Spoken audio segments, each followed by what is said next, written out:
Kalau saya dengan isteri, mak nak masak untuk saya dengan isteri, mak pakai ni.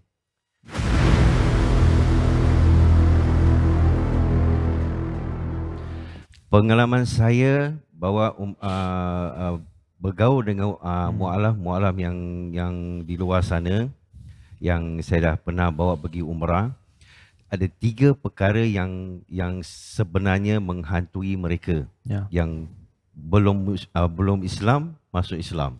Nombor 1, bila dia dah bersyahadah, keluarga akan pulaukan dia. Okey. Kawan-kawan dia akan pulaukan dia. Majikan akan buang dia kerja. Nombor 2, financial. Bila dia dah dibuang kerja, dia tak ada job lah. Nombor 3, kepala dia akan fikir, aku masuk Islam ni kenapa susah sangat lah. Bila aku masuk Islam ni, aku kawan-kawan tak ada, keluarga buang aku tak ada kerja. Okay. So 3 perkara ni selalu bermain di kepala mereka yang nak masuk Islam ni. Tapi nasihat saya macam inilah sebab ini pun pengalaman saya. Bila kita masuk Islam, saya dengan keluarga saya dah bagi tahu siang-siang. Kita saya sebenarnya pernah rahsiakan setahun pada keluarga saya. Sebab kenapa saya rahsiakan setahun? Sebab saya nak kumpulkan apa yang netizen nak kutuk saya, apa netizen nak cakap dengan saya dan apa masalah saya bila saya nak berdepan dengan keluarga saya. So saya dah prepare benda ni semua. Jadi satu hari itu saya beranikan diri, saya jumpa mak bapak saya bentangkan benda ni. Okey, saya cakap saya dah masuk Islam dan saya dah kahwin. Okey, untuk secure saya jugalah, saya cakap saya dah kahwin. Tapi mak bapak saya dia tak ada reaction yang besar. Mak saya senyum je. Okey, lepas tu dia kata, mana isteri? Saya cakap isteri ada dalam kereta. Saya pun bawa isteri saya turun, saya cakap ini isteri saya dan saya dah masuk Islam. Okey, bapak saya diam. Mak saya setuju. Okey, macam mana saya nak eratkan silaturahim saya dengan keluarga saya adalah sikit demi sedikit saya buat. Okey, contoh kalau kita dah makan malam. Saya dah tahu mak saya masak. Saya curi-curi dekat luar, saya makan dulu dengan isteri saya. Kenyangkan dulu perut, baru balik rumah, bagi tahu mak saya minum je. Saya sebenarnya dah makan kata. Cuma saya tak nak kecilkan hati mak saya yang dah masak itu. Dekat dapur, saya pergi dapur, saya dengan mak saya peluk mak saya cakap dengan mak saya, mak macam inilah.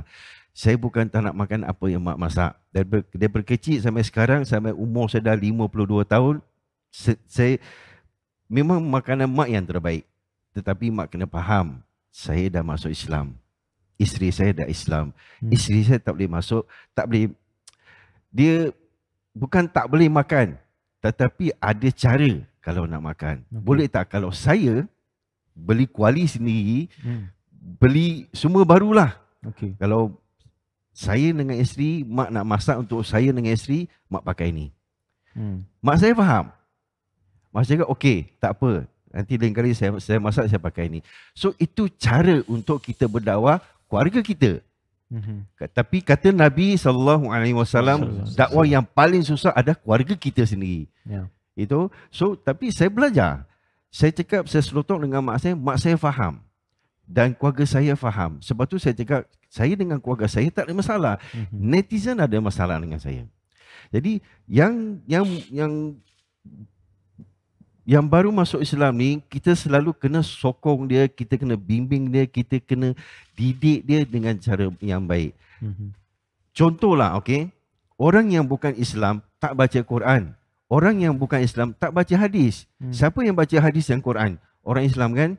Tapi kenapa tak nak tunjukkan akhlak yang baik? Kenapa tak nak tunjukkan adab yang baik? Sedangkan Al-Quran dah ajar kita dalam tu semua ada adab, ada Quran, semua ada kat dalam tu. Kenapa kita tak nak ikut? Kenapa kena ikut perasaan kita bila tengok orang macam apa ni saudara kita kata, bila nampak dia buat macam tu, terus hukum dia murtad. Apa bukti kau nak tuduh dia murtad? Sedangkan guru saya, Ustaz Rusdi, ajar saya, kita tak boleh jatuhkan hukum murtad pada orang itu selagi kita tak berdakwah pada orang dia. Adakah kita dah berdakwah dengan dia? Adakah kita dah cerita Islam dengan dia? Kalau belum, kita tak boleh jatuhkan dia sebagai murtad ataupun kafir. You know? So bagi saya macam inilah, bila kita sebenarnya netizen ni kena fikir dulu sebelum dia nak tulis ataupun nak type apa yang dia nampak. You know, kita kena betul-betul selidik, sebab macam saudara Afridau kata, picture is, bila kita nampak gambar, thousand of question yang kita boleh je. Tapi janganlah terus jatuhkan hukum.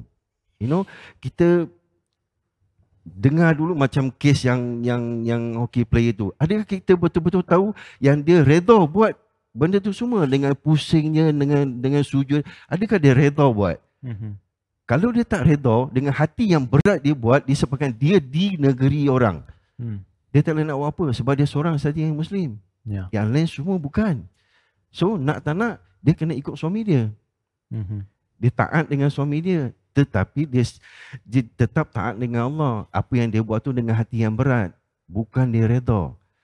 So janganlah kita jatuhkan hukum, dan belajarlah Islam, kenallah Islam dulu sebelum kita betul-betul nak mengucap dua kalimah syahadah.